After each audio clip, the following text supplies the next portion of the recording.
Aujourd'hui il y a ceux qui suivent l'actu, et d'autres qui s'informent. Pendant que vous écoutez ce message, au Congo, un génocide a lieu. Des millions de Congolais ont perdu la vie, on estime à 10 millions, le nombre de victimes de 1996 jusqu'à récemment, début 2014. Et ce massacre n'a occasionné presque aucune couverture médiatique soutenue ou audacieuse à l'échelle mondiale. La situation n'a provoqué aucun grand impact dans l'imaginaire populaire. Des millions de morts. Des femmes systématiquement violées pour stratégie de guerre. Pourquoi personne dans la communauté internationale en parle ? C'est cette même communauté qui avait proclamé qu'elle ne laisserait plus aucun autre génocide avoir lieu. Les Nations Unies savaient. Le gouvernement américain savait. Ils n'ont pas fait assez d'efforts pour poursuivre la situation ouvertement. Ils ont laissé les enquêtes être bloquées et ne les ont pas encouragées. La question qui se pose, pourquoi était-ce le cas ?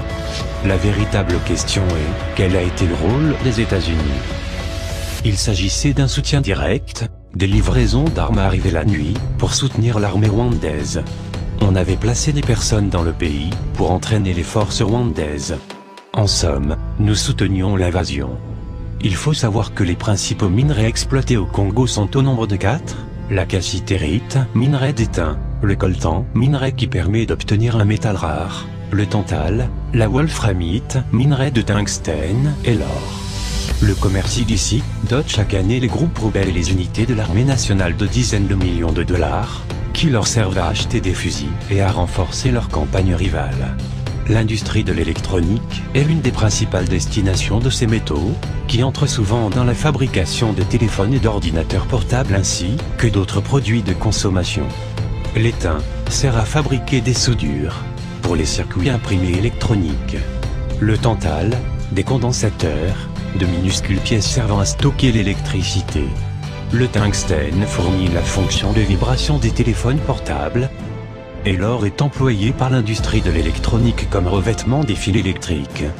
Mais on doit prendre en compte ces 125 dernières années afin de comprendre pleinement pourquoi le Congo est affaibli aujourd'hui. De 1885 à 1908, on parle de pouvoir personnel, d'asservissement. De 1908 à 1960, le Congo est sous régime colonial. En 1960, le Congo élit enfin son leader, qui sera assassiné en 1961. Il s'agit donc d'un assassinat. Puis un dictateur a été placé au pouvoir pendant 3 décennies. Et maintenant nous avons une dictature. Puis une invasion a été soutenue de l'extérieur du pays, par le Rwanda et l'Ouganda en 1996, que le peuple congolais en souffre encore aujourd'hui. Cette situation perdure depuis 125 ans et celle-ci détruit et éviscère les institutions congolaises. Depuis 1996, le conflit a coûté la vie à 10 millions de personnes. Doit-on encore aujourd'hui pleurer sur l'Holocauste de 1945, ou ouvrir notre conscience à ce que nos gouvernements font subir à l'Afrique ? Les erreurs du passé sont là pour nous apprendre à ne pas les commettre à nouveau, pas au point de s'aveugler à pleurer jusqu'à la fin des temps sur celle-ci, au point que nos yeux ne voient plus rien d'autre. Agissons pour le moment présent, car l'amertume du passé endurcit nos cœurs. Pour plus d'infos, des liens sont présents dans la description de la vidéo. Nous sommes peut-être spectateurs de ces horreurs, mais nous sommes acteurs de notre époque. Pour le Congo nous pouvons faire quelque chose, nous avons le devoir d'agir. Il faut que nous nous passions le mot entre nous, que nous nous informions chacun, nos médias gardent le silence, ne laissons pas gagner cette indifférence. Face à la gravité de la situation, à partir de l'upload de cette vidéo, nous allons lancer l'opération Save Congo, le samedi 28 juin 2014, et tous les samedis qui suivront, jusqu'à la fin du génocide. Cette opération se traduira par des opérations de nuit dans vos villes, des placardages dans vos rues. Et essayez si possible, avec votre esprit créatif, d'atteindre les QG médiatiques de manière intelligente et non dégradante, pour essayer d'attirer leur attention.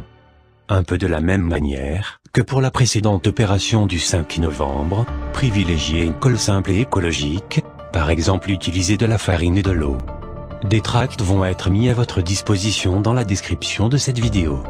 Vous pouvez aussi écrire sur les murs de vos rues, sur le sol de vos villes, marquer des citations ou réflexions. Cette opération doit permettre au plus de monde possible de prendre conscience de ce qui se passe au Congo. Pour l'écriture, privilégiez l'écrit, car certaines personnes qui ne seront pas prêtes à vous écouter, voudront effacer. Nous devons leur laisser ce choix, symbole de leur liberté. Un pad va être mis en place, le lien est dans la description, pour que vous puissiez partager entre vous, vos citations, organisations, et tracts. Tout se vend, tout s'achète, exploitant les plus pauvres, arrivant dans l'assiette, s'émiettent en pleurs des autres. Mais les grands ne sont forts qu'en nos consommations, leur faiblesse est le tort, qu'est nos libérations, enchaînées aux visions des fausses informations, chaînes des télévisions, pour parfaire l'illusion. On oublie le présent, à vouloir un futur, nos passés s'enfumant, aux histoires des blessures. On a peur de la haine, besoin sécuritaire, on oublie qui la sème, qui prend soin de l'enfer. Tu ne peux qu'ovoter la couleur de tes chaînes, tous on veut d'ioter la lueur citoyenne. Et l'on tue en Afrique, pour extraire leur richesse, que veux-tu? C'est le fric, son enfer des détresses. La vie est si fragile, que pour sauver la nôtre, l'envie nous rend servile, à piller chez les autres. Qui ici va nourrir notre cœur assoiffé? Qui va oser l'ouvrir à l'ardeur oubliée? Éducation s'envoie pour le cri des souffrances, nous avons tant de lois et prises d'indifférence. Nous sommes Anonymous, nous sommes Légion, nous ne pardonnons pas les injustices. Nous n'oublions pas le Congo. Gouvernement du monde entier, redoutez-nous.